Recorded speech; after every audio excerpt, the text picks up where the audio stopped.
He don't love me no more. He don't love me no more.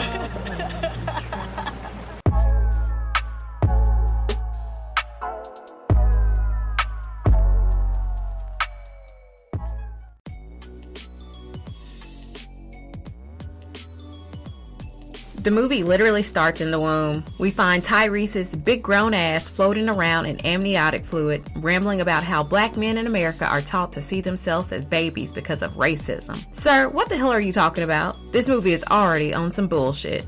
We meet Jody, played by Tyrese, and Yvette, played by Taraji P. Henson. Side note, why is Taraji always in these poor black woman going through some shit roles? She deserves better. Anyways, Yvette just had an abortion and she's recovering. Jody takes her car, goes straight to his other baby mama's house, walks in unannounced, runs up on her in the shower, and demands she fix him food. And she actually does it. Girl, I cannot. His daughter comes in, he plays good dad, but the baby mama's mom is over his entire existence. Jody goes home, meaning his mama's house, because he's a deadbeat. She's in the garden, minding her business. She's young, cute, and tired of giving him money every time he gets somebody pregnant. Out walks her friend, Melvin, played by Ving Rhames, the GOAT. Jody gets jealous immediately because God forbid his mama have her own life. He meets up with his friend, ranting about his mom dating. He claims she'll kick him out so Melvin can move in and beat her. The selfishness is astronomical. Meanwhile, Yvette is on the phone with her friend who straight up says she needs to cut Jody off. Jody is at home building toy cars instead of getting a job. That night, he has a nightmare about dying. Yvette calls the next morning asking for her car so she can get to work, and he gets annoyed like she's inconveniencing him. He drops her off while eyeing other women. That night, Jody's mom goes out with Melvin. Jody tells Melvin his brother got kicked out because of her last boyfriend and then died, basically blaming his mom instead of his brother's choices. Then, this clown tells his mom to remember her curfew. Boy, please. Next day, he claims he wants to do better. He starts talking about commerce like he's Jeff Bezos. He goes to a salon and flirts his way into selling some stolen clothes. Then the iconic scene where he sells to the man in the salon. It lives rent-free in my head. How much? I let it go for about $40. $40? Look, $35. It's the lowest I can go. You're killing me. Thank you. Squeeze my tiny ass up in this. Upstage these bitches up in here. You like this girl? Cute. He's actually doing pretty decent with these stolen goods. The next morning, Jody walks in and Melvin is in the kitchen butt-ass naked, cooking and drinking Kool-Aid. Chaos. Melvin sits him down and tells him about making dumb choices as a young man, says he's not going anywhere. Jody, of course, is pressed. He confronts his mom about Melvin living there. She tells him to grow up and stop acting like a baby. He keeps babbling about leaving the nest. His friend later tells him his mom deserves a life. Yvette shows up at Jody's mom's house complaining that he's using her car while she has to walk. Jody's mom gives her a whole monologue about using people and tells her she needs to cut him off too. Yvette doesn't want to hear it. Then Jody's other baby mama shows up and Yvette is holding her baby. Instant standoff. Next day, Jody and his friend talk about taking out Melvin. Melvin overhears and calls them dumbasses. Yvette and Jody argue. She literally smells his dick, trying to see if he's cheating. She confronts him about strip clubs. He threatens to beat her. She threatens to leave. Then they make up with sex, of course. He tells her that he made her have a baby because he thought he'd get shot and wanted something left behind. She asks what she's supposed to do if he dies. This fool says, "You'll be alright." Excuse me? Next day, they argue again. Her ex calls from jail and he and Jody have a pissing contest over who's the bigger deadbeat. More mess. Jody confronts Melvin about his past. Melvin chokes him out. Hilarious. He was the wrong one to play with, honey. Next day, Yvette finds condoms in a car and another fight breaks out. Jody admits he sleeps with other women sometimes, but he loves Yvette and she'll probably be his wife. They fight again. Jody punches her in the eye and then they end up having sex again. This whole movie is a Tyler Perry prequel. Later, Jody sees Yvette's car is stolen, freaks out, calls her, tells her not to be mad. But guess what? She stole her own damn car. He rides a bike to her house and bangs on the door like she stole his property. She threatens to call the police and he leaves on his bedazzled bike. Yvette's ex, Rodney, who's played by Snoop Dogg, pops up at her place talking about he's home. Next day, Jody shows up to get his son and there's a bunch of dudes in the house around his child. Just fucking trifling. Yvette shows up saying she's not sleeping with Rodney and the car needs repairs. Jody slams the door in her face. She runs back to her friend's car and cries that he don't love her no more. Girl, that was probably a good thing. Next day, his mom finds weed in the garden and blames him. They end up confronting Melvin and he admits that it's his. He and Jody fight again. Melvin ends up punching him and Jody storms out declaring if he dies, it's her fault. God, this motherfucker is exhausting. Rodney tries to assault Yvette in front of her son. She goes straight to Jody and he comforts her, calling her his rib. She goes home to pack, but Rodney steals her car. Jody and his friend prep guns to kill Rodney, but Jody hesitates. Just then, Rodney shows up and shoots at Jody.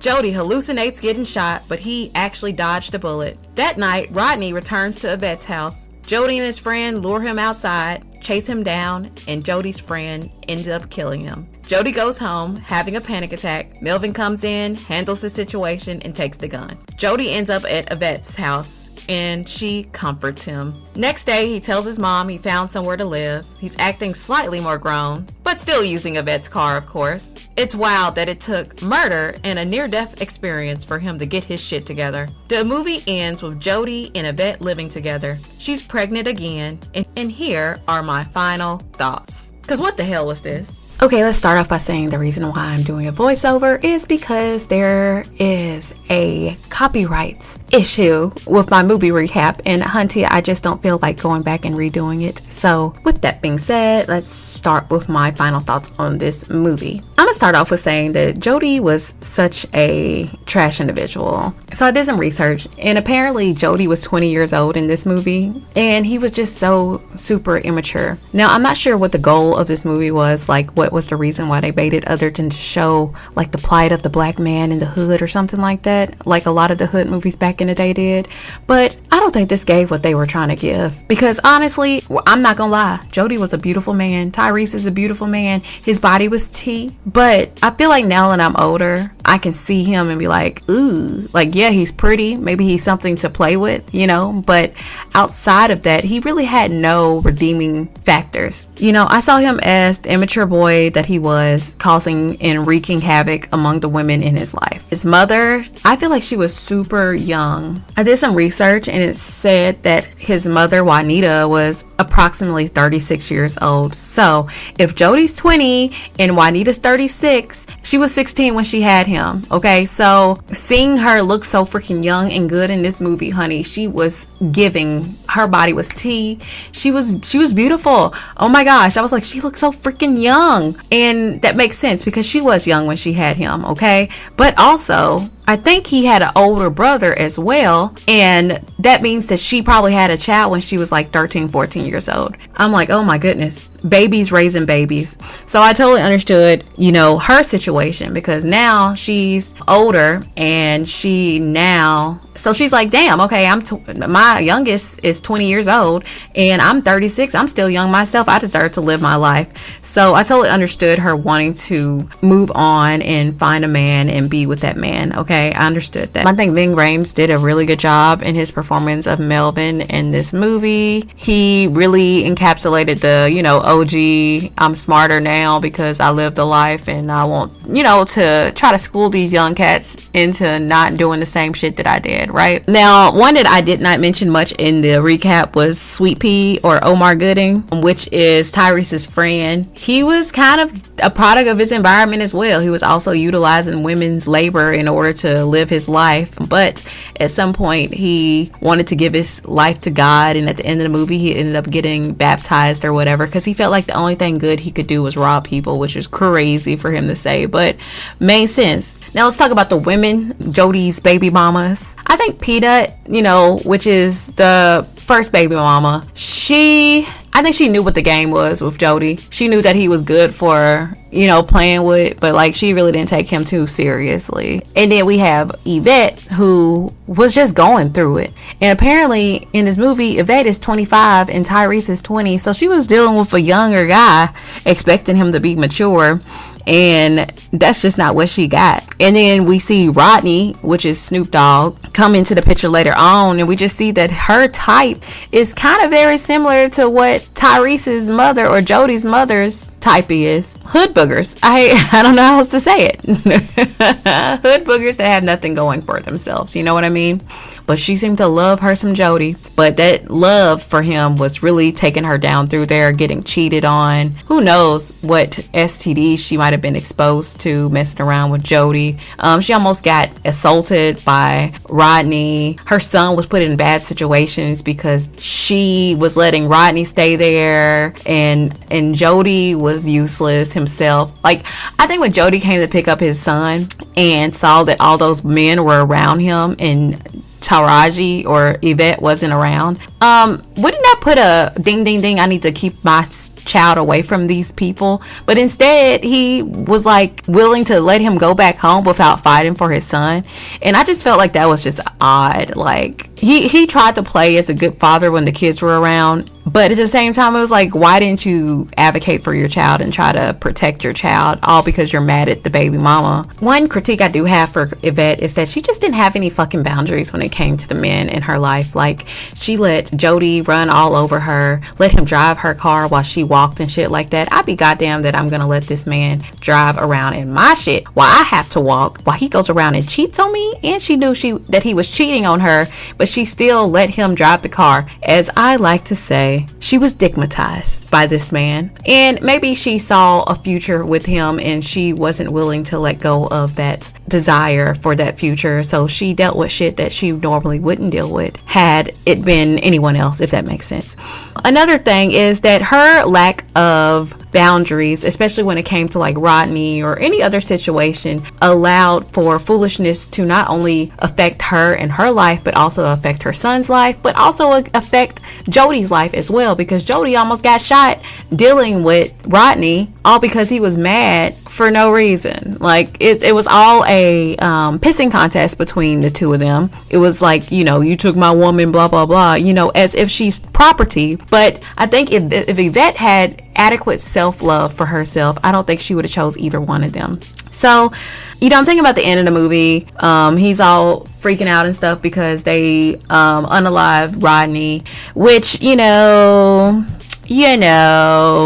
I don't think leaving him alive would have been the smartest choice for them, because he already showed that he was willing to take it there and unalive them. So I think his friend, putting him out of his misery was the best thing to happen for everybody involved, because Rodney would have definitely gotten better and came back and retaliated against them. So, I do not condone violence, but at the same time, when it comes to that situation, do I blame the friend, Sweet Pea, for doing what he did? Heck no. I think that he should probably be applauded for that. Now, after that, of course, he went and he got baptized or whatever and gave his life to God. Who knows what ended up happening after that for him? But nothing like a good unaliving to change your life and make you feel like you should do things differently than what you're doing already. Now, at the end, Jody did go to his mother and he was like, hey, I found a place to stay. I'm not going to be mooching off of you anymore. But I was like, really, motherfucker? Because not only... I'm like, really? Because you just moved from mooching off your mama to mooching off of one of your baby mamas. Like, you still mooching off of a woman. Like, you ain't doing nothing to be independent for yourself. You just moved from one mother to the next. You just seeing Yvette as your new mother. And then they try to make it seem like it was a happy ending because she's walking around waddling pregnant again. But they didn't say whether or not he got a job or he got his shit together or anything like that. Yes, he was showing up and having picnics with her and stuff like that. But that doesn't mean anything. He could have still been out there doing his dirt, cheating on her and stuff like that, and still messing with his other baby mama. And I was like, why is this a happy ending? Because they ended up together. What about the other baby mama? What about the other baby? You know what I mean? Like, it's just what they considered happy endings in these hood movies is crazy for me. Because, okay, maybe it's a happy ending because it looks like he got his shit together. But at the same time, I don't feel like this was a happy ending for Yvette. Yes, she won her man or whatever. But, like, look at the shit that she had to go through in order to win him. Like, was it really worth it? Was it worth it? I don't think so. I can't say it would have been worth it for me. And to get pregnant by him again after she already aborted the baby earlier in the movie, which is crazy.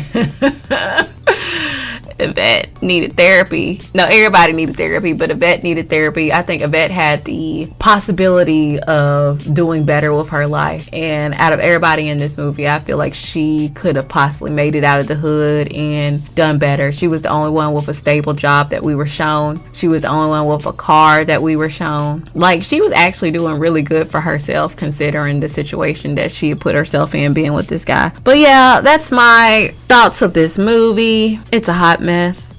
I'm never gonna watch it again. I'm never watching this shit again.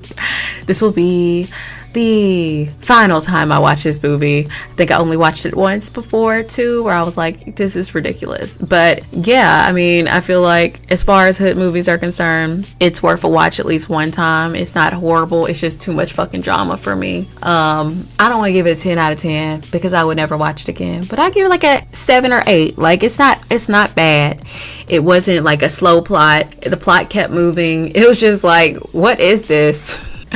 What point of view are we looking at? We're looking at the deadbeat black man in America? Like, I'm confused. Like, goodness gracious. I don't know. Maybe I need to do The Pursuit of Happiness next, because these hood movies don't be happy. They don't be happy. But anyways, that's it for today.